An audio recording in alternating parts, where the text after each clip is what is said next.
Oh wait, I'm not playing my music.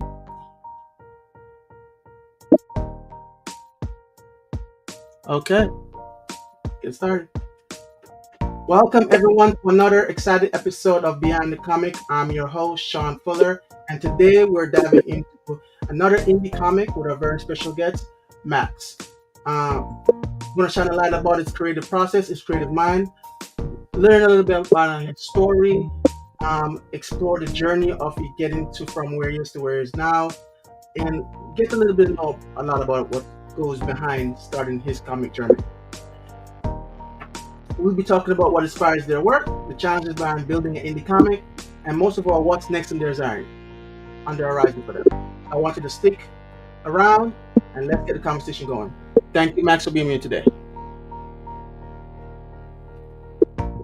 All right, so I'd like to get things started. As I said, can you start by introducing yourself, sharing a little about your creative background?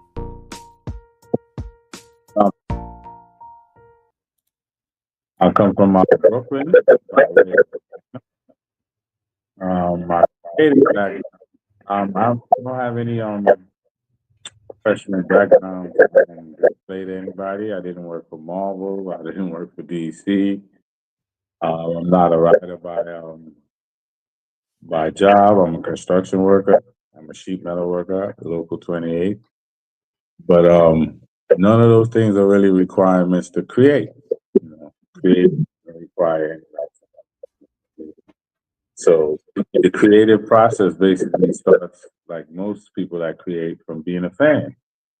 You know what I'm saying? Because when you're a fan, you're inspired. How could you create something you've never seen or you've never been a part of, never witnessed? You know what I'm saying? Such thing as original thought. We all build off of something else that came before us. You know what I'm saying? You so And grow up like a child, like everybody else. But I'm a little older. I'm 48 years of age. So mhm. started in we'll say the 80s, going on to the 90s, and there was really no anime or manga or things that are available today. So I was a child of Saturday morning cartoons, and then when you come after school between 3 and 5 to 5:30, when the news would come on, you would have cartoons. So those would be your cartoon periods. And Saturday morning was something you prepare for. You get up around 6 in the morning, and every Oh Lord.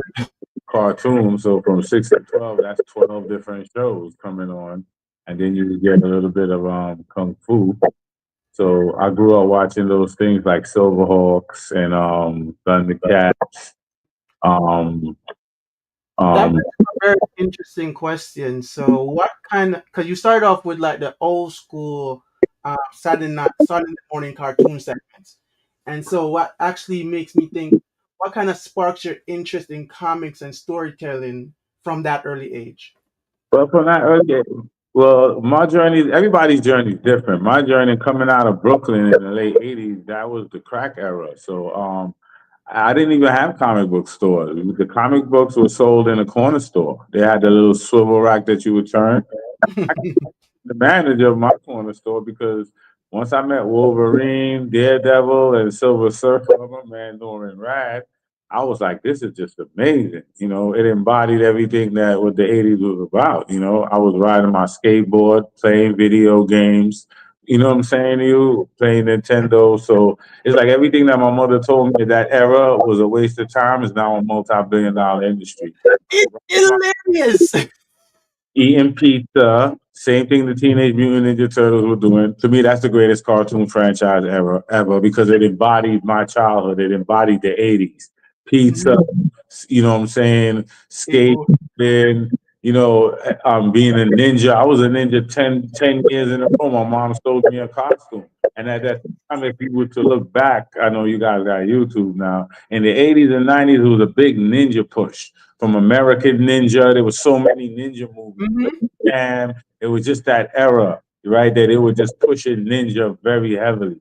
And right after Saturday morning cartoons, you would have the Shaw Brothers, Five Deadly Venoms, Kid with the Golden Arm. So that Hmm. was the type of things that I grew up with. You know what I'm Eddie saying? Murphy, the Golden Child. Yeah. These type of things, they push ninja very, very heavy at that particular time. So I remember that was like a big influence for me. I was a ninja like 4 Halloweens in a row. You know, I had the slippers from the Korean store around the corner. My mom was a seamstress, so she would sew me anything. Sewing a ninja suit was nothing to her. You know, she could make a whole wedding gown if she wanted. So my Yo. mom yeah. So I was the guy. I had everything. I had the white one looking like Storm Shadow from G.I. Joe. So it was a ninja, everything of that. Snake Eyes and Storm Shadow was big back then. You know what I'm saying? Them two were fighting against each other. So I grew up just as a fan, and it was so much going on with the like I would make I would make slingshots out of rubber band. I would get a hanger and put the rubber bands and put it on a lead patch, and then you have the rubber bands from the hanger and the lead patch, and you would form a slingshot. I would put crack vials in my slingshot because they were more on the floor than there were more crack vials on the floor than there were more rocks, and I was just hitting all my friends with the crack vials. But me and my friends usually never use that. That's zombie status. Like we were praising the hustler, not the customer. We didn't, you know, like trying new drugs wasn't cool in that era. You know, Really? That was how that was? yeah, it was just a 40 in the blunt. That's all you really want. It was in the music. That's all we did. Anything outside of that, you were a crackhead. We didn't care what it was because we had to live an example of why you shouldn't do it. They were like, it was like Night of the Living Dead. There was crackheads walking all around. That's why Hey. they're making money hand over fist. So the only time I got to be a child is when I went into that corner store and turned that rack and seen that new Alpha Flight, the new Wolverine, you know, and that was the heyday. That was the golden era. Now looking back, I didn't know that. I was just living and being a child. But now I go to all the comic conventions. Yeah, Jim Lee in the '90s, and I'm like, oh yeah, I guess that's why I was caught up with it because I love Sabretooth, the way he looked, the way they drew it, the covers that the Wolverine solo had, it was just amazing. Mhm. Excellent. That rack was filled. I would get him like, yo, you didn't order no new stuff. I was collecting at that time, you know. I had my mom threw out boxes and boxes of comic books. I told her that could have been her retirement. You know what I'm saying?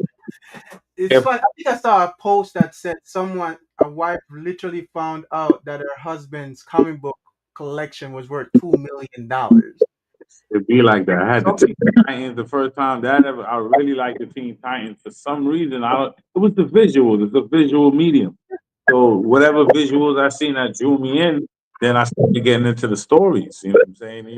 That's the only time I got to be a child because after that I had to be a man quick because the streets was crazy. You know what I'm saying? You just big things, and the people who know me from now didn't even know I had that many comic books and stuff like that because it wasn't that many people to talk to about it. We were talking. It was money holes and clothes. You know what I'm saying? You were walking around doing bad shit. It wasn't really about yo. Did you see that? That wasn't a cool thing to the gangsters I was around. You know what I'm saying? I understand that. I understand that. It's But very hard to I find that niche. was pretty much a child in between those pages, and I was drawing all the stuff I seen, showing it to my mom. She would put it on the refrigerator, bragging to people about stuff I drew. So that really made me be a free and caring child. It's very nostalgic for me that era.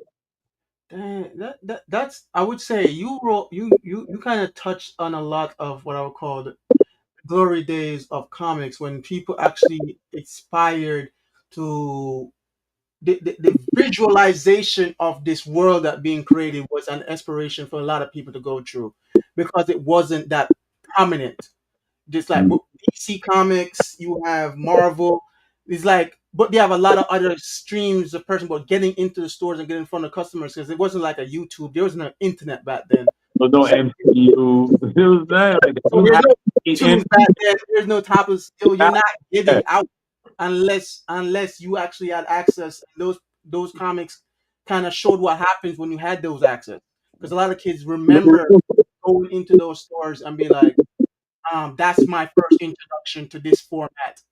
yeah. And then the online, and then you have the TV Saturday night section just for kids, that was another thing. Um, so I appreciate you just going down the rap, the what I call it, the glory days, memory lane with me, because that was a fun. That was Memory lane. We didn't have that. We didn't have the manga. We didn't have, but what we had, it was amazing stuff. And looking at it now, the imagination of those guys were amazing because only anime has come and equal to the creativity Hmm. that is on the cartoons will bring, right? Because the creativity of Pokemon, all this, I think it's very creative what anime was very doing. But back then, we didn't have to explain that. We had Teenage Mutant Ninja Turtles, SWAT cats. We had the cops fighting crime in a future time. We had things. We really revolutionized. We had five cats, five lines that went around and formed Voltron. Like we were really. It really a thing. We were very creative. Bionic Six. It was so many things that was totally original, not no copy of nothing. The first version, you know. True, true. Yeah, you said that. It's like mech tech to fighters, Shogun. Those entire stuff were built on that stuff. Before then, there wasn't really Thundercats what was skills. revolutionary. Thundercats was revolutionary when it came out. When you look at the artwork, the cartoon was amazing. And Amazing. Even looking back now in retro, it could rock right now. It was and the funny thing about this, everyone that tried to copycat back then, they fell off. Like anyone tried to copy Scooby Doo didn't make as good an impact as Scooby Doo did. no, you could only you are, you know what I'm saying? That and that new realm of creativity left America and it went to Japan and America was void because Saturday morning cartoons was finished, you know what I'm saying? Because Saturday morning cartoons was funded by toy makers. Let's get that correct, right? Mhm. You would have had Transformers was originally a toy and they hired writers to make a story. Guys, Power Rangers, same thing. toys came first, then the story came to push the toy line. People got to understand this is about business. You know what I'm saying to you? But the Yes. people that they used to drive these storylines were the creatives. Were Hmm. the creatives like would have been you, would have been me, would have been everybody that's watching here. But now we don't need those toy companies or we don't need those multi-billion dollar conglomerates because right now we could build it, we could bring the intellectual property directly to the masses. So Hmm. what a time it is to be alive. You know what I'm saying? I'm trying to be a creator because right now the creative is the what I said. The creative is the variable now. It's Yes. not about can Content. can something be done. It's like what? How can you combine it to make a different story? And that's the difference now. And I want all my creatives to know that right now, content is king. That means everything that your mind produces is king. This is what artificial intelligence is fighting to do to mimic the real deal, which is you and your brain and your imagination and your creativity. Because with all these platforms, if they don't have no content, it means nothing. Without YouTube, without you interviewing me on YouTube, it's not YouTube. It is you in Hmm. the game. YouTube, it is you that is the money. Content is king. Amazon Prime, YouTube Red. We could go on and on. Disney. Look, they just try to boycott Disney with Hulu. All of these platforms, Netflix. We could go on and on and on. What are they looking for? Content. Because what is the platform without content? It's nothing. It's just bandwidth and servers and dead wires. You know what I'm saying to you? So at the And end of being just being the guy that's the first to move on a platform is it makes you develop that real estate because a lot of people don't understand that it's like all about content is all about capturing attention, which is capturing real estate. And the yeah, minute you have, I mean, you have that attention. philosophy now. The content is what brings the attention. So it's Yes. what a time to be alive. Create your content, get it out to the masses, do your best to monetize it, and do your best to keep your creative control over what you own. You know what I'm saying to you? Hey, and it's funny because you said that because I'm seeing I think what's going to happen, especially you see it in the music industry, and I seen it's going to come to this industry as well, where the creatives is the reason why it became popular. But when it became popular, it's like all the value after that went to like the big corporations. For example, Solar Level is a big example of this. Soul Level is one of the biggest thing that blew up in 2025. Mm. Because I started watching it when it started off at Toppers, and so it showed you what a creative then created into, and then all these other companies came in, Toppers and everyone else just came and just made it a big global sensation. Mm. But the compensation to the creative is completely different versus before that situation. It's like it became like a let's say a $500 million company. I can't remember the specific number right now, but they probably got like 5 million. Mm. Like that's that model is going away slowly but surely because the creatives now are basically saying, I might not get to generate that much, but that doesn't mean my compensation is 5 million. I could get to 10 million just off my IP alone if I know the business of it. And but that's we can go down that road all day today. I swear to God. Yeah. Business of comics is entertaining and fun for me. But right now, I just want to make sure we get the opportunity to switch gears and Mhm. get up to talk about your comic.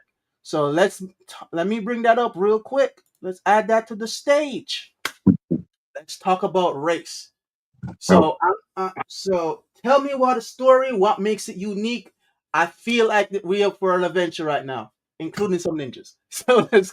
yeah, okay. Well, race, I kind of been writing for a long time. I guess it's like a rapper who's waiting his whole life to make his first album.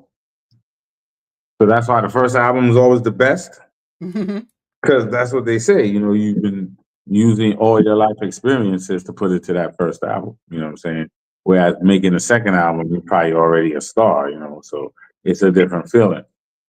Race, I kind of been writing in my head for a while now. It was 2014 because it seemed like the most endangered species was black people. You know what I'm saying? You, especially the black male. You know what I'm saying? Hmm. And they feel like we were just an endangered species, all the hashtags every minute from Trayvon, even before that, and you know, all the way to now. It was just a lot going on in the world. So it's like I can't change what's going on in the world, but I can change what's going on in my world. You know what I'm saying to you? So I chose my first foray into comic books to be, you know, a mixture of what was going on. And I didn't like stories that brought race into it when it didn't have nothing to do with the story Okay. because that's to me like you pulpitting. Like if it's just like I read a story about zombies and then they were talking about racial stuff. You know, I'm like, what are we talking about? There's zombies outside trying to kill people. You know, that's not furthering. That's not furthering the story. That's just you using the story to slip in what you feel about There's we see that a lot in a different with a lot of different contexts and you things. know. So I said, okay, I want to put current events and what's going on with the black male and us being an endangered species as the the focus of my story, but I don't want to be the person bringing it in. So I said, you know what? I'm gonna make it. That's exactly what the story's about. So there's no fighting it. Like so, in other words, there's no going around anything, right? So I try to use the things that I've learned from hearing people speak that in the game, from Stan Lee to Jack Kirby. You know, you watch different interviews, you see different people's perspectives about what's going on in the game, and I try to implement those theories that I agreed with in my first title. So my first title, I said I didn't want to be on a pulpit, so that's what the story's going to be about. I'm not going to bring race to it. The story's called Race, and that's why I got it in your face. It's called racially or criminal entity. So I'm what? assuming you have a very tough time with kind of breaking it down to people because the people are like, okay, is Yeah, this going to be a racial thing?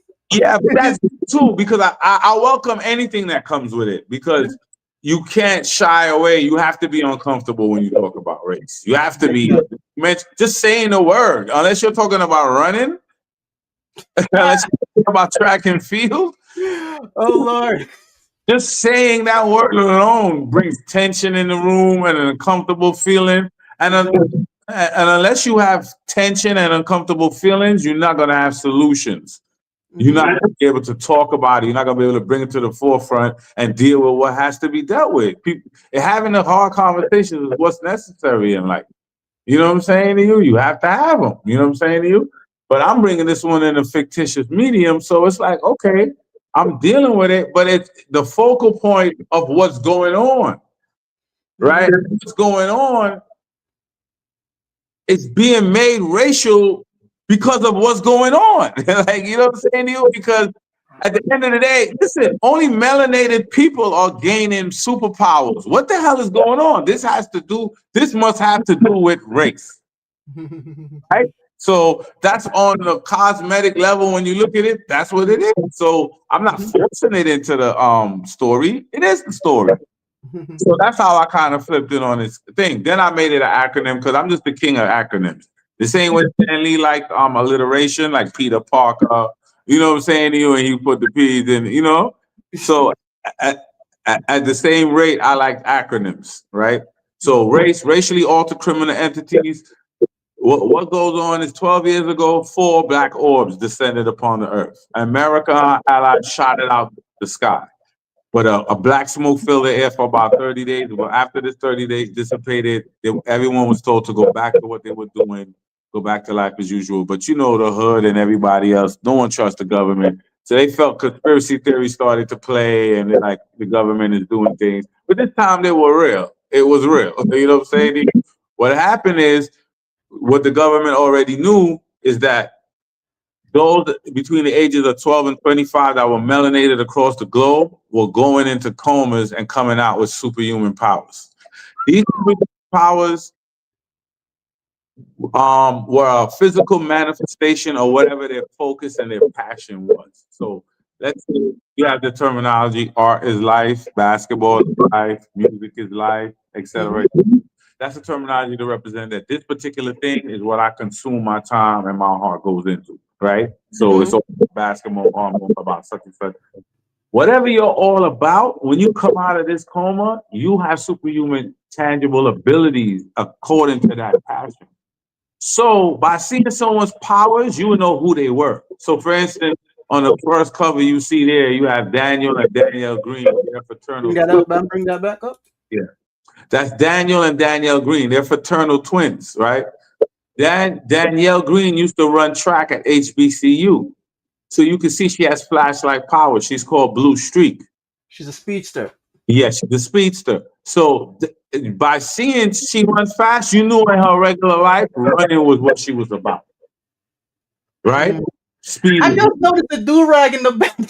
Now, this guy right here next to her is her brother, Daniel Green. He manipulates force fields. He's a protector. He's a protector of his set, protector of his family, protector of his block. He feels he has to protect everyone around him. He's built like a tank.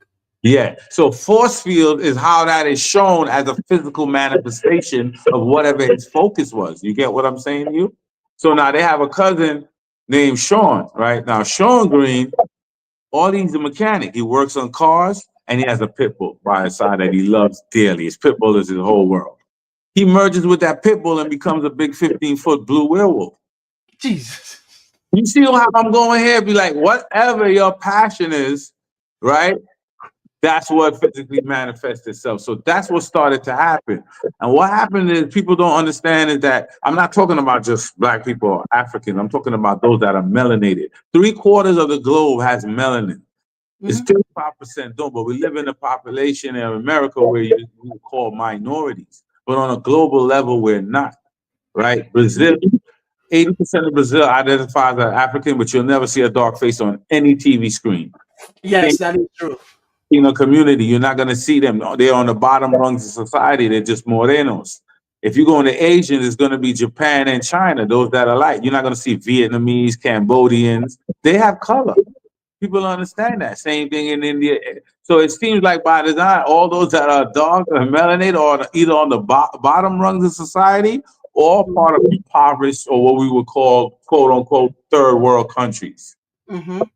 They're not the first world. They're not the ones that run. That's why I said this bureau was consistent of Asians, consistent of Europeans, and consistent of Americans that wanted to keep the power structure where it was. Because now Africa is the most powerful continent overnight.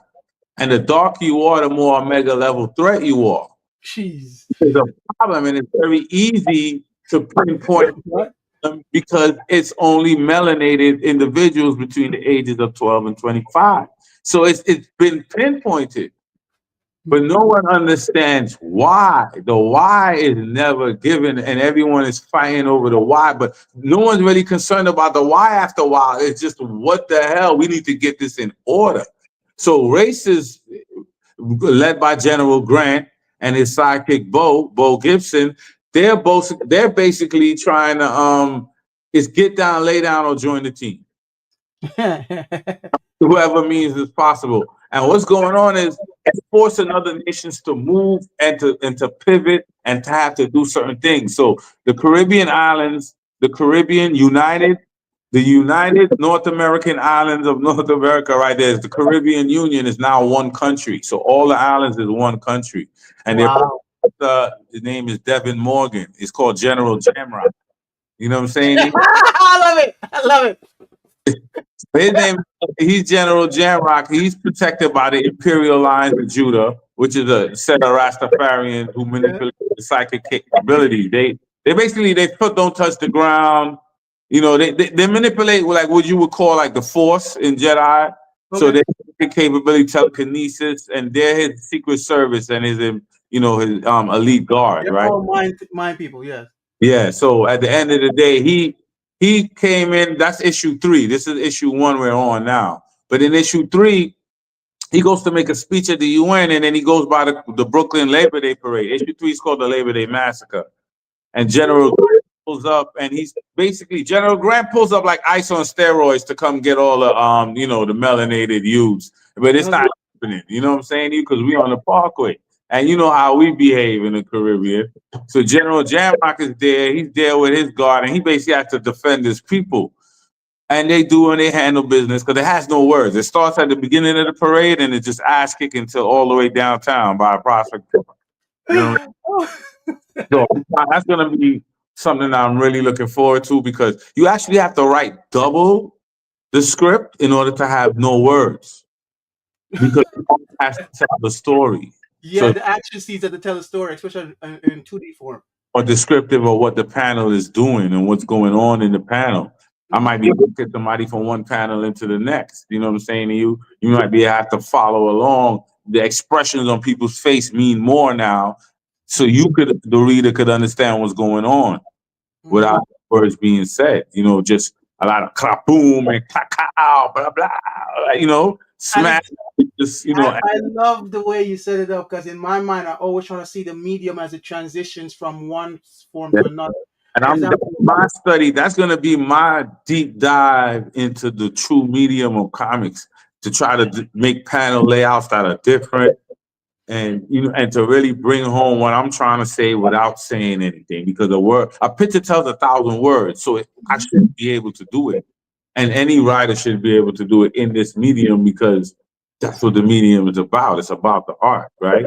And the marriage of the art and the words, right? mhm. So at the end of the day, I'm looking forward to that. Issue 2 and 3 is already written, and I think in pictures, so it makes it easier for me to deal with my artists as far as getting across what I want to say. So what's going on in this is that the whole world has been turned upside down, and everybody's shuffling to find out what they're gonna do. Because of course, when much is given, much is required. Oh, you're a gangster, right? Now it's not about money, clothes, and hoes. You got to protect the barrio. You got to take care of abuela. Like, if you're in the hood and they come to wreak havoc, you got to actually take care of your own. What are you going to do? You know what I'm saying? A gangster might have to become a revolutionary, or a gangster might just become a super gangster. Oh Who knows, my lord! right? Because everyone is not, we're not monotonous. You know what I'm saying? Everybody's going to move differently with what they're given.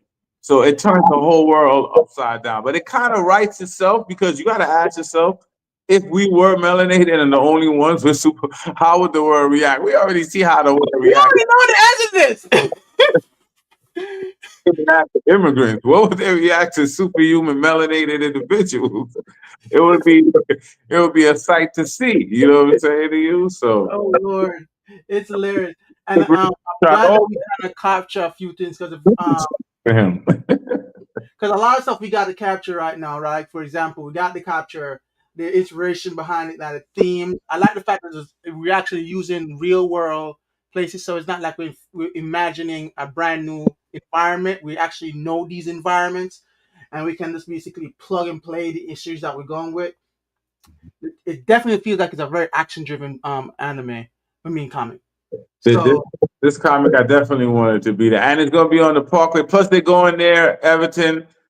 Because he's recruiting his soldiers. He started with the blood, and I like how I started with it was Bloods and Crips fighting against fighting against the law in issue 1, and those are the visuals I want to see because like I said, I couldn't change the world, but I wanted to change my world, and that's what I wanted to see in my world. Us coming together for the greater good. So the visuals of seeing some guys in red and some guys in blue fighting against the law together, that's the kind of visual that I was going for. Hey, hip hop was created when the concept of trying to merge gang activity to spread. So Exactly. so I want to transition now, right? And we're gonna go into the creative processes and the challenges that comes up with that. Because a lot of because as you know, anyone getting started, it's ignorance is the first thing you have to get over. Mhm. So for you, what was your creative process like from idea to the final for the first page or the final page? How was that? What was that process for you? How Well, much of you? I How much? started in 2020 because I never knew I could do this. I never seen nobody in the 80s, 90s, and of course, especially black. Mhm. You sports or entertainment, right? Or True. music, right? So that's all I grew up knowing. I never even knew that there were black people creating comic books. I couldn't even fathom that. But in 2020, when COVID happened, I went online. I found out there was a whole algorithm filled with middle-aged men like me creating comic books. And I'm like, holy shit! I found my home. You know what I'm saying? So I started like anything else you're getting into, you start to study the medium. Like, okay, there's YouTube University. Like I said, what a time to be alive. Back then, you'd probably have to go to some school or something or train under somebody. But no, I learned. I went to YouTube and I learned how to write a story. First thing, what's the three-act structure? The setup, the confrontation, the resolution. Basic three-act structure. Took a couple of writing courses online, listened, learned, took notes. You know what I'm saying? Wrote little short stories because you're writing a story, regardless of where you're going. You're writing a story. You're telling a story. So you need to know the mechanics of telling a story. So that's the Mhm. first thing that I did, right? And then I like, okay, but now I know that's telling a story, but there's children's books, there's novels, but I want to do comic books. So let me study the medium of comic books, right? Mhm. So okay, how to make a comic book. So you put in your regular searches, you go, you look. Sometimes you find some good videos of people who know what they're talking about. They start you out from square one. Page layouts, sequential art. You're telling a story from one panel to the next. So you go into sequential art videos. You watch a few of those. You get acquainted with the process. Okay, there's the page layout. And then you get to know what a comic script is. You know, Mhm. comic script. I got to write a comic script to let the artist knows what's the Mhm. mood, what's the emotion in the panel, what am I trying to say into this panel, how this panel leads and connects to the next panel, and so on and so forth until I'm finished. And then I learn certain details. Okay, the writer and creator's name is always first, then followed by the artist. Little just simple nuances. Mhm. When you go to printing, it's 24 pages. Oh shoot, I gotta make my minimum is 24 pages. So even if my Mhm. 20, I gotta add 4 pages of ads, artwork, something. But the Mhm. printer's not doing anything less than 24 pages. Little things you gotta know. You just gotta know it, right? Mhm. So these are the things you got to know about the creation process. So I'm like, all right, I got to keep that in mind when I'm writing. I'm writing for a 24-page story. Okay, cool. 24 page. What's a splash page? That's just one panel on a big page. What's a double Mhm. page side spread? That's two big panels. Side, as you open it up, left and right, it's taken in as a whole scene. Okay, I got to put splash pages, double page widespread. I can't keep it monotonous. Can't just have a pages with nine panels every page, nine panels every page, nine panels every page. That's monotonous. Unless that's the type of storytelling you're going for, right? Mhm. You're telling a certain type of story that requires that. But mostly in the comic books that we're reading, we have splash pages, double page, and that's what makes it cooler. That's the cool effect, anyway. Like, oh, look, that's the big enlarged version of the hero doing a crazy move or dressed in his new suit. You know what I'm saying? So you're like, oh, okay, boom. That's poster. That's what I used to look for. I started going back into my thing when I was picking out the comic books. That's what I was looking for because I Mhm. would go and draw the splash pages See. because those were like magnified versions of the character doing something, in an action scene. So I was like, oh, okay. And then that's this the one I'm going to draw and put on the fridge. And I would choose which comic book I would buy by how many splash pages and double wide spreads because I wanted to go and draw. So anyway, just drawing from that, learning the creative process and just putting in some time. And then I did a Kickstarter. I started doing a show interviewing comic creators. All I did was interview black comic creators and Mhm. all different types of comic creators. and I would learn from them. Just every interview, I would learn something. Mm-hmm. Saying to you, and then I We threw do a that right now.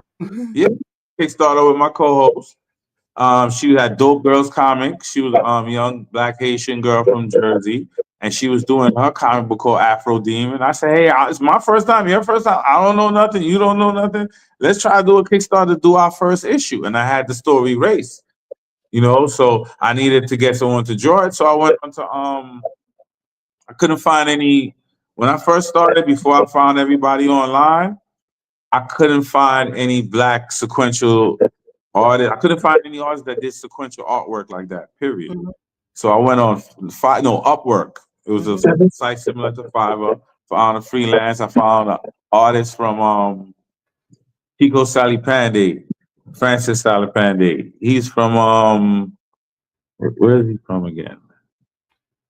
I'm trying to think of it. What's the name of the country? The Philippines. He's Filipino. He came from the Philippines, but he did this as a career. I did this as a hobby, just me trying to do the first Yeah. issue. I didn't know what I was doing, but he did this to actually pay his bills. So I was like, wow. After a while, he became the teacher and I was the student, even though I was paying him. I hired him. I thought you. Hey. I told him, I said, yo, I'm gonna be frank with you. I don't know nothing about nothing. I'm a blank piece of paper because I'm always humble. Even now, I tell people I might have a couple scribbles on me, but I'm still blank. I said, anything you want to tell me, anything I'm doing wrong, let me know. I would like for you to teach me because he's very respectful. He didn't want to tell me what to do because he didn't want like me to fire him. I guess you treat me like a boss. I was like, listen, I don't know nothing, man. You know what I'm saying to you? But I was keeping in mind that the paychecks that I was giving was probably paying his bills. But to Mm-hmm. me, just me spending money on my side thing. So I'm a guy who likes to have empathy and put myself in other shoes. So I try not to be, disrespectful or anything. And I was just letting him know that, Just understand. yeah, you could be as stern as you want with me and as opinionated as you want because I don't know anything. So I'm going over what you know and I'm humbling myself to your experience because you've been doing this. You know what I'm saying to you? And he's second generation comic book artist. So Wow. just leads you to the right people. And he's the one that told me, yeah, you always put your name first and the artist name goes first. Be careful not to crowd your page with too many panels because then I don't have the room to draw. That's what I learned. I Mm-hmm. can't get too much work. If I want to put a certain amount of words in a panel, I need to make that panel bigger. So I Mm-hmm. have room for that words and basically the letterer and the artist to cohabitate. And this is Mm-hmm. him teaching me all of these things without me having to have a video in real time on my first comic.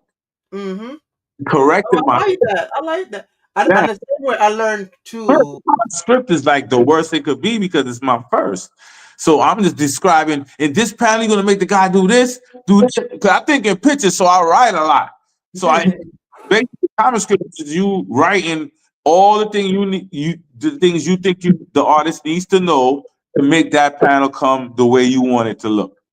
So Mm-hmm. once I heard that, I'm like, okay, I'm going in. Panel one. Make sure he's doing this. Make sure his face is stern. Make sure he's wearing this outfit. I'm very, very detailed. So he told me that was a plus. So Mm-hmm. so I started to realize later on in the process it is a plus because I am thinking in pictures and I'm doing my best. Like in AI terms, I'm prompting. I'm and so I'm making my descriptive prompts, right?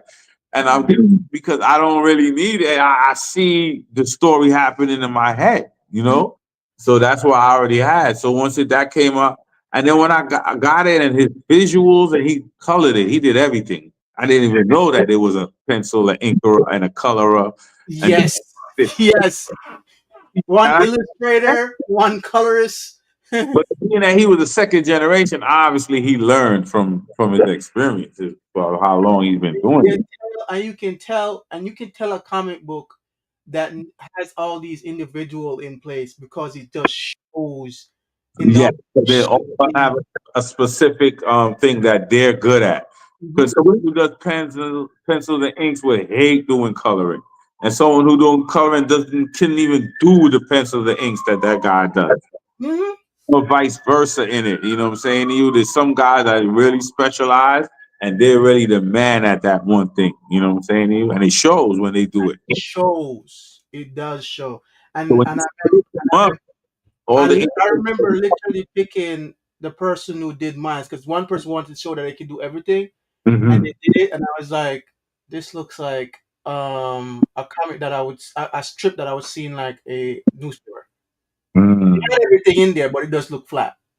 And Yeah. then I saw someone came in and did the other one. I'm like, all right, I And see that the person difference. has a fresh set of eyes. Hmm. And when he putting in the lettering, he's lettering it because he didn't draw it. He didn't do the pencils. He didn't do the inks. He didn't do the colors. He's cut. He's giving. You're giving to him as is, and he's making it. He's thinking to himself, "How am I going to make this better?"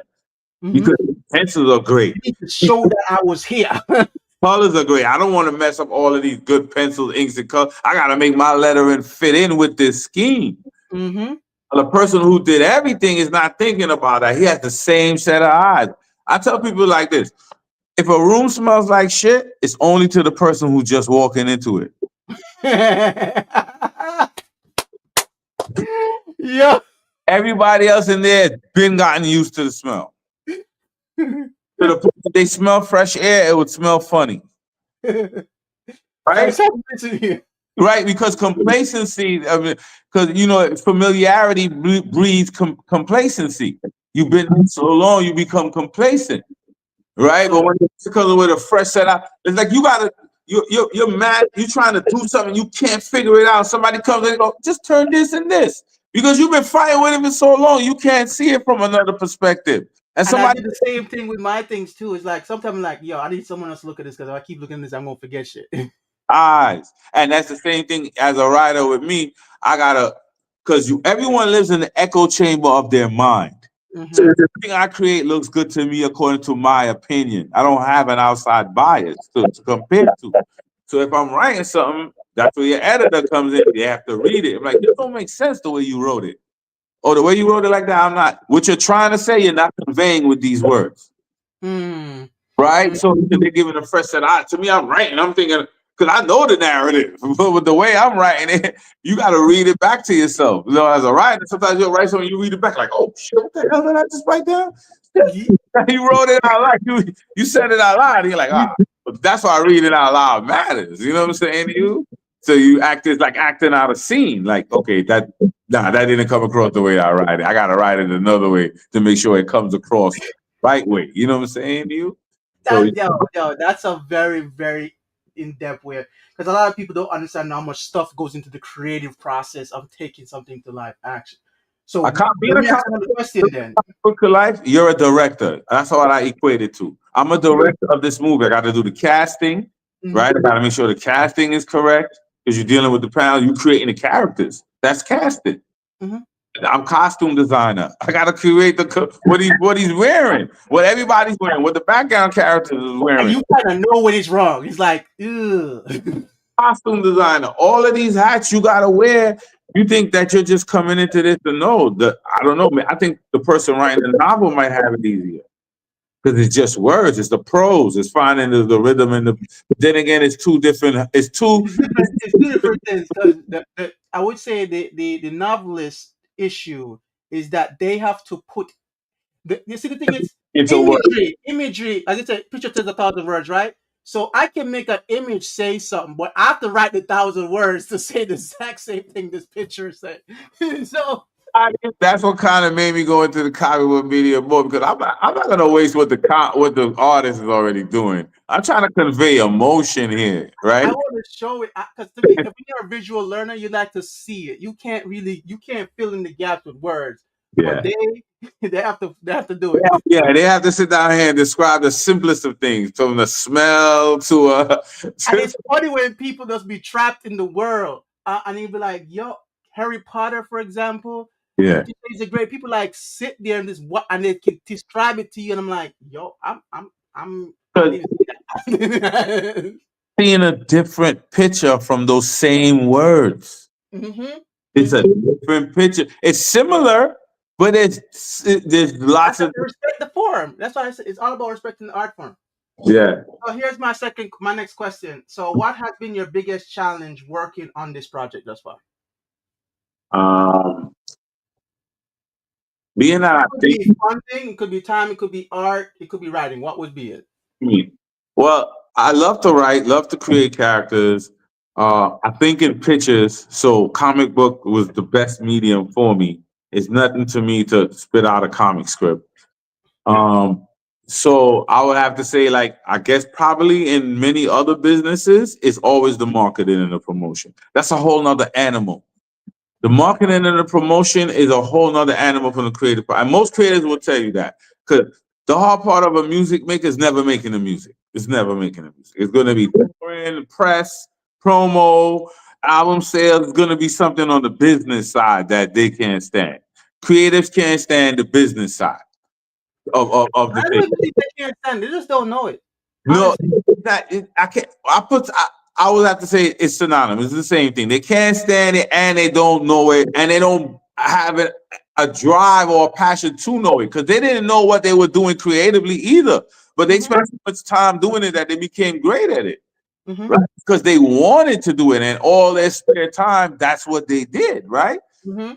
It's all from what you want to do. You know what I'm saying?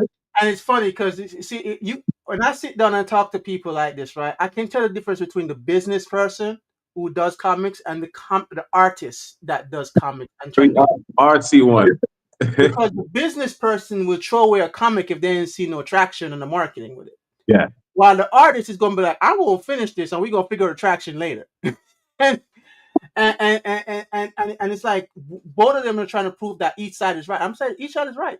It's all about write what you want or pay attention to the part that you like. If Mhm. you like seeing the cash coming in from what you're doing, then you're gonna spend time making sure that that's optimized. But if you want to make sure the story is being told to the audience, then you're gonna spend time making the story be right. And what you really need is just a partner that knows the other side.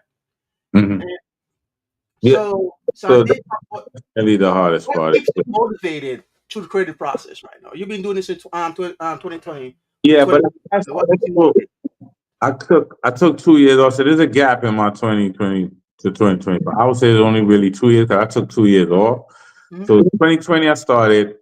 Then I first started in with Dope Girls Comics. We did 7,300 because we were doing a show every day. We knew a lot of people, in the algorithm.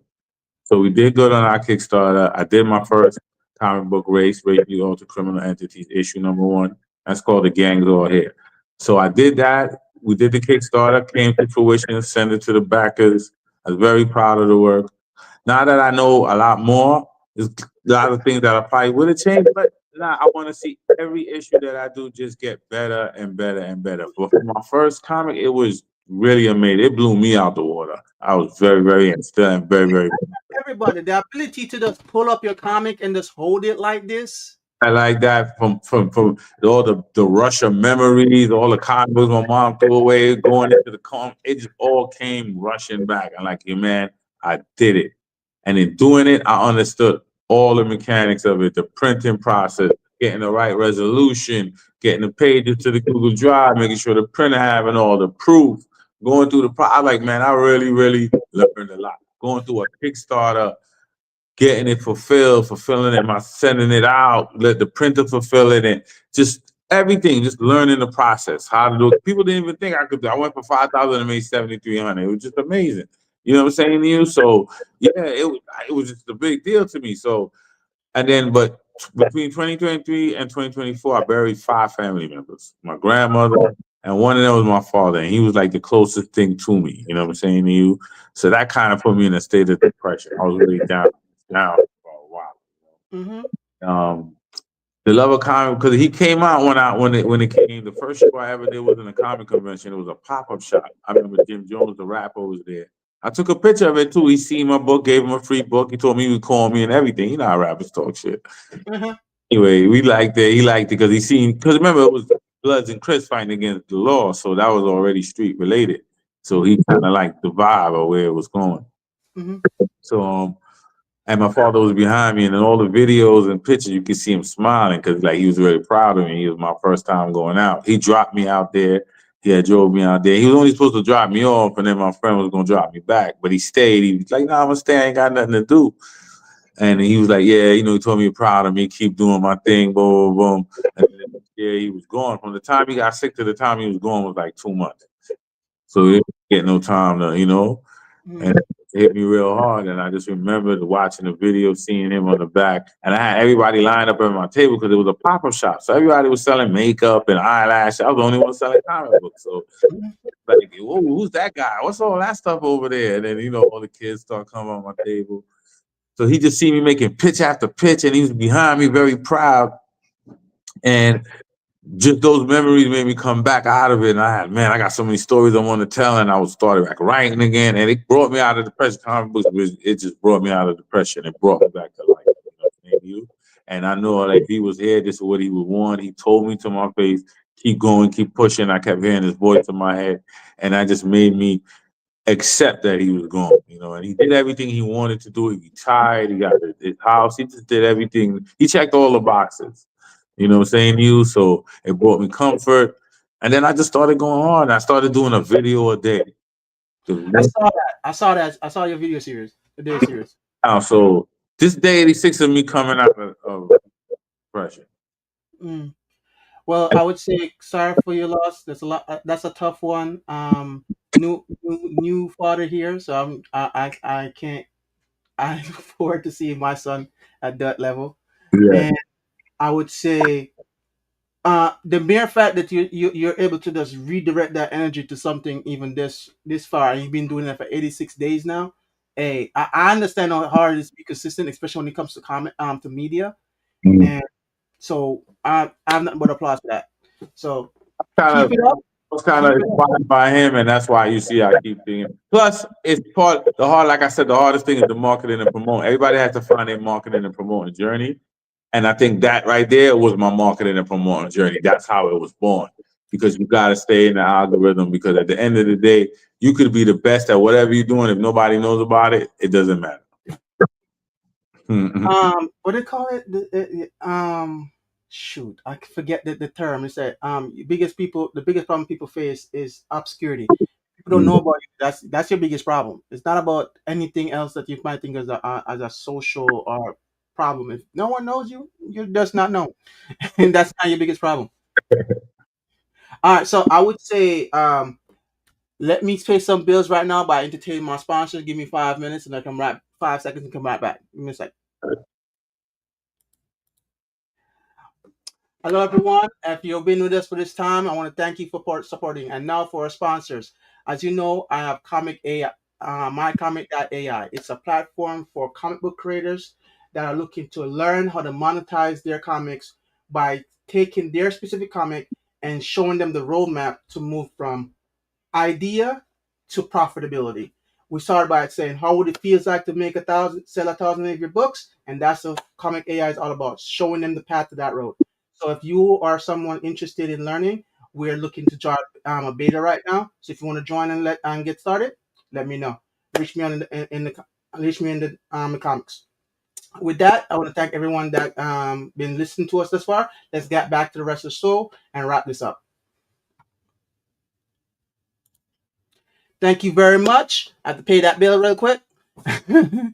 So we're kind of wrapping up right now. So I like this. You did the crowdfunding platform, and you had a successful platform run, which it sounds like. And I think a lot of people, especially when they're getting started right now, is shied from that. So what kind of stuff do you take away? Would you share with people who wants to do a crowdfunding for their project? What kind of lessons can you share with them about that? And what kind of groundwork did you set up to make sure that it was a success? Okay, the one I just had wasn't a success because I went for 5,000. Because Kickstarter is like this, right? Whatever you go for, if you don't hit that amount, you don't get any. And I Mm, really am a fan of that because I went for $5,000 because that's what I needed to create the comic. Anything less than that was not would have been be able to create the whole process. So I'm not into lying to anyone. So the fact that I didn't make it was not a problem for me. You know what I'm saying? Like I told you, I did my first one. I did 7,300. So you have big ups and you have big downs, such as life. and I think you need to tell people what that feels like because people don't understand.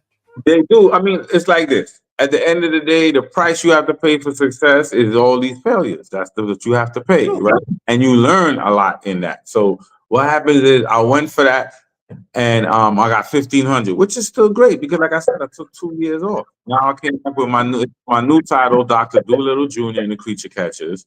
right? Issue number one, it was all a I dream. have that right here. I'm gonna bring that up. I'm gonna bring it to the stage. Give me a second. Mhm. There you go. That's Dr. Doolittle Jr. and the Creature Catcher. Issue number one, it was all a dream, right? That's going to be ready in January.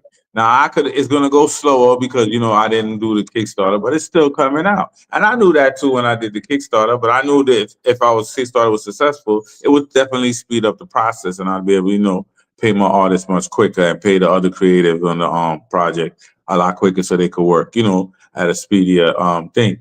But in that time is when I started my video a day. It's when I started to get active again back into the world, finishing the comic, the script was written, and I did all the other legwork. So I was like, okay, get back into the game now. Remember, I had a show that I was interviewing people, so I still knew people, but I wasn't on the algorithm like that. So I said, you know what? I'm going for the Kickstarter.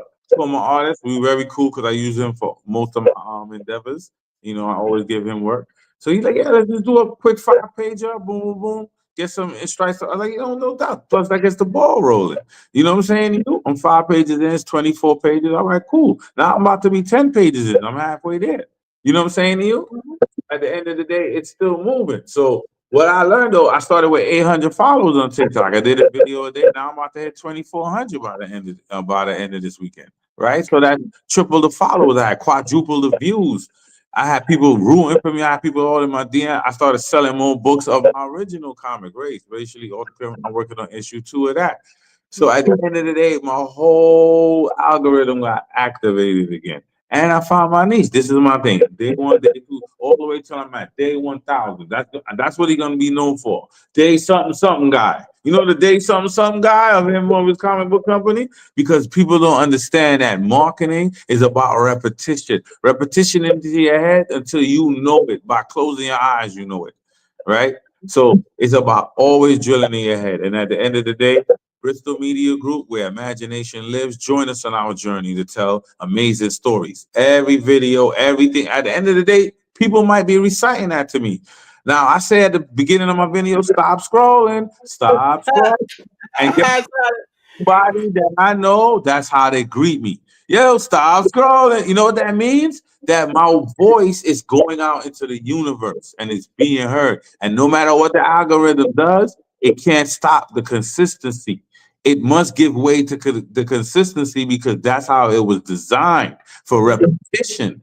So, because I found my niche and I found, okay, this is my thing, I'm going to keep doing it. So, in that failure, there was so many lessons, right? It wasn't a loss, it was a lesson, the different type of L, and it was so many lessons and so many other successes that is not seen by the Kickstarter stat that you don't even understand. Because what I did was manage to do was to tell the world I'm here. Kickstarter success or not, I'm here. And people are still in my comments. Yeah, I'm glad you didn't make it. I'm mad this stuff didn't make it. But yo, I'm like, yo, don't worry, I'm good. Dr. Doolittle Jr., I expanded it. Now I got a creature compendium, which is some cards that I'm releasing of all the hybrid monsters that Dr. Moreau creates. See, that's talking about merchandising right there. Yeah. So I'm expanding the universe, and all the people who did back me, I had all the information. So they're gonna be the ones first dibs because hey, you guys believed in me when other people did it. So I always remember. So I didn't really lose to the outside people look at you, or I'd be sad. I wasn't even sad through the whole thing. I wasn't even mad at nobody that didn't come. This was just me dipping my toe in the water, testing the algorithm, testing what's going on out there. And because of that, I've drummed up buzz. People are waiting, like, yo, it's not finished yet. I got people messaging me, yo, it's not finished yet. Yo, come on, give me a break, bro. I'm not coming back. But see anybody, Hey, like, and you can literally drop all 12, all 24, and by the time you get back to that point and put it back out there, that's everyone's ready back then. everybody. So What this is a marketing. It became a failed Kickstarter campaign into a elongated marketing campaign for the actual book drop, right? And that's exactly. what And it yo, listen, there's only two type of marketing: there's paid marketing and organic marketing. And what you're doing sounds like you're trying to maximize that organic. The, So and from 800 to 2,300 is basically like me having 1 million followers. Because for every 1 million followers you have, 250 those are bots or other mhm, people that will not engage with you. mhm. Every one of the 1,600 or 1,800 people that I've gained in the 86 days are real 1,000% people that message me. Mm-hmm. specific things I've said in the video, and the videos be 9 minutes to 10 minutes long. Yo, yeah. Hey, the long format stuff works. I don't know what else people tell you, man. So let we are at the closing up section. So I have two questions. First of all, where can people find you Uh, online? find me on Instagram, Bristol underscore media underscore group. You can find me in Bristol Media Group on TikTok. On Maxamillion Dollar on Facebook. I got to switch that. I never got to switch the name. And you can click the link in the bio on Instagram, TikTok. It shoot you to my website. You can check out my posters. You can check out the variant cover and the original cover, the racially altered criminal entities. Issue number one, the gangs all here. I got all my videos of the day up on all three social media platforms where I speak about both titles, Dr. Doolittle Jr., The Creature Catchers. Issue number one, It Was All a Dream. And then I have my third and fourth title. The third title is coming out later, 2026. And the fourth title, which is going to be my magnum opus, is going to be coming out in 2027. I'm already working on that. That's going to be done. I'm going to work on some copyrights and trademarks, and I'm very, very happy about that one. And I can't wait for 2027 if everything God goes. I mean, listen, man makes plans and God laughs, right? So, so let's say God willing, but no. True words, man. Hey, I think we have a lot of drops going on today, man. You just tell us what's coming next. Yeah. I told you before we got started, what I'm going to ask you now. So we're Yeah. in the wrap up section. So closing question: what piece of advice? This is my favorite question. What piece of advice you want to give to aspiring comic creators right now? Uh,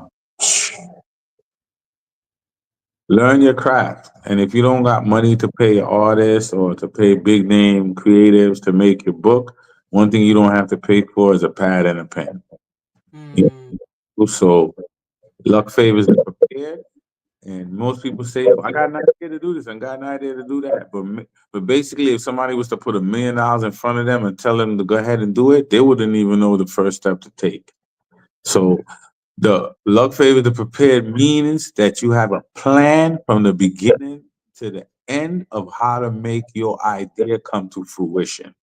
So if you have an idea for a story, that means you have the story is written, the comic script is written, every panel is written. If you have an idea for 4 covers, that's also written. There should be nothing that's not written and ready to go. If it's going to be an animation, you should have the storyboard prepared. You should have all the dialogue for all the characters or what they're going to say, because that's the stuff that you don't need no capital for. You know what I'm saying? You and so all the time you complaining about capital, you should be writing something. You heard that here for us. When the Learn your capital craft, comes man. Learn your craft. Because for whatever people don't reason, realize now the I world, can the come in circles. They come right at your door eventually. there you can say you have an idea for a movie, or you can have the movie script. Hmm. Who's gonna get Who invested? you want to be? Idea for a movie or the person who's written the movie script? So if you got 8 comic books, you should have 8 comic book scripts, not 8 ideas for a comic book. And people don't understand. And I find that a lot of people who knows me and likes dealing with me is simply because when I come prepared. It's like if I'm gonna do this, it's like, oh, that sounds interesting, and then they see me do it and be like, yo, you actually did all that? I'm like, yeah. And next time I plan to do it again, okay, you can join the race. You can jump on by that point. Because But I thought about the process from the beginning to the end. I thought about the steps. I thought about what I would need, and I went and out you there just and did took it it. step by a time. Everything takes time, but eventually everything has to get done. So, a quick question I always like to ask is: so, how do you see your comic right now? Do you see a comic in the term of animation, live action? How would you dream? Who would you cast as your lead character? By the way, that would be an interesting question too. It's so many because it's race. It's racially altered criminal entities. It's kind of open, but I will tell you this: as far as I don't get too much into that because I'm not one of those creatives that like this is my baby and they got to do it like this way, and I would never give No, um. them Listen, they're I professionals. something out of nothing out of this brain, right? My imagination, the most least costing asset is an intellectual property because it came from my imagination. There was no cost of goods. There was no manufacturing. There was none of that. There was thoughts that manifest and became reality. I do that at a whim. So if I have a story or somebody wants to buy me and they go, he's a sellout, yes, you can have that. How many millions you got? That's 4 years. Oh, boy, pay me what I want. That won't be what it's supposed to be anyway. And even if it is, I don't care. I got 100 of those in here. That's how I think. I'm not one of those creators like, oh, this is my baby, and I'm gonna make sure I no. I'm gonna tell a really powerful story. And if you want that story, especially now when I don't have it, it would be easy for me to say, now I can understand millions later. I'm like, nah, this one, I'm gonna keep this one to myself. Like, but I'm not one of those guys that hold on like this is my last idea. I would never have a last idea. It would No, never. no, no. We ain't even on that right now. We ain't even on that level We on a because tip, at the like end, at the end of the day, it's I always look at it from the standpoint of thought. just like Marvel Universe became comic Yeah. to it became this entire video franchise, just like old Disney became a cartoon to now we an entire No, industry. I It's understand like what I you're always like to saying. As far find as out from the precedent creator how did movie, they. I would leave that up to the creators in that field, Mhm, just like how I'm the man in this field. mhm. I don't, I would cross over, but more to animation first than actually. Okay. I believe that Because just the way I see your comic is like I see it like a tsunami or something or something like that in Dr. terms of Little Jr. and the Creature Catcher, I'm not lying to you. I'm going into my first foray into actually movie would be animation, and it would be me writing the animation for Dr. Doolittle Jr. and the Creature Catcher. That's what I'm currently doing right now. Because yeah, I from Saturday morning cartoons. That came from my understanding of Saturday morning cartoons. and I used to tell people this because I even had someone I talked to last week where it's literally like I saw when I was talking to him about their comic and we were talking about the structure of it. I'm Yes. like I could see because he had a video game background, right? So he like played video games. And when I was listening to the story, I'm like, this feels like a video game. Mm. It's like I could see this as a video game. I could see building this character in a video game. It's like the entire thing is a story, but it feels like a video game. And I so when get I talk to artists like yourself, I always get a feel for where did they see this? Did they see this as a live action? Did they see this as an animation? Did they see this as a video game? it. What Did did they they envision their end game to be with this? yeah, so it's kind of like and the way and once I get used to it, I got used to seeing that the way they tell their stories and the way they see it in its next iteration Yes. always show up in its current iteration. It's like your future, what do they call it? Your type scripting or you're projecting Yeah, you're out, foreshadowing what's going and on. it Yeah. shows Yeah. when you sit there long enough and look at it, you'll be like, oh, I can see that in that form. Yeah, well, you can see the influence, in other words. Well, that's Yeah, what people say about when I say Dr. Doolittle, and then I tell them how I grew up with Saturday morning. They say, yes, that's what it is. I can see the Saturday morning cartoon you vibe in Dr. Doolittle Jr. and the Creature Catchers. And I'm like, yeah, you know what? Yeah, because I'm heavily TMNT influenced, and you can see that the animals on the T. So I see all the influences that they see, how everything comes together. Because sometimes in the subconscious, you don't even realize certain things that you've been through influence your creative process, and you wouldn't even understand and I, that. It takes somebody else to observe it and tell you. You know what I'm saying? and I tell that to people every time. It's like your influence will show to the people that needs to know, right? It's like everyone won't get it. For example, if you talk about if you're talking to about a game to someone that doesn't play video games, they're not gonna get it. But to a video game person, oh, they're like gonna eat that stuff up like nothing else. Mm. So, and my last question before we wrap up this session, I always like to ask, what anyone you want to shout out and thank for you? So you talked about your dad. Yeah. Anyone else you would like to include in like your shout out for? Yeah, my man Kevin Blaze, I call him my mentor because he wrote two books so far. We over 48 and still don't have a house, and then he did a trilogy, Dogs of the Wild, which is a no, he's saying over 48 people in like the black community that don't have a house. It's like an instructional book to get more to understand more financially literate about the home buying process and No, provide. that's not it funny. It's like a dig. Sorry, I'm just the way that it's said it came across bad. But he also did a trilogy, Dogs of the Wild, which was a great book. He's in his book 2 now. And when he was writing book 1 and bringing it out, he's like, "Yo, man," I told him I really love comic, but he's like, "Yo, you a great speaker. It's easier if you could talk than you could write." You just write all your thoughts onto the paper, and he's the one that just like, "Yo, you could do this, you could do this." That even inspired me to even go online and even look up anything.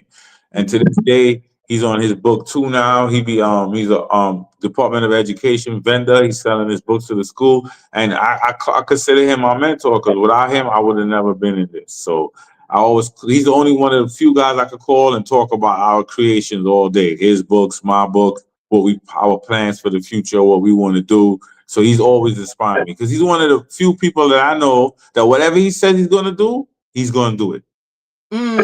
I aspire to be that guy, and I make everyone know that. It's like the question is not if, it's how well that guy. Yeah, he like, "I want to write a book." Then boom, he had a book. "Yo, I'm gonna get a food truck." Boom, 2 weeks later he's got food. Anything he says he's gonna do it. He's gonna do it. So when he says he's getting book, like, "Word? Oh, she got a book. Oh, you on book 2? Oh, this is your 3rd book, 4th book." I'm like, now he's on his 5th book. I'm like, okay, you know what? I could do this. And then it rubs off. It rubs off. Trust me. definitely. All right, guys. I want to thank everyone that participated and watched us tonight, and everyone's going to watch us in the future. Um, to follow each and every one here on this conversation, you can check us in the bio. Thank you for very much. And we had another great episode of Behind the Comics. I'm your host, Sean Fuller. Thank you for everyone that showed up. Thank you, Max, for coming out and actually being a great guest. You shared a lot with us tonight, and I look forward to getting to know you over the period. Thank you very much. Same here. So blessed.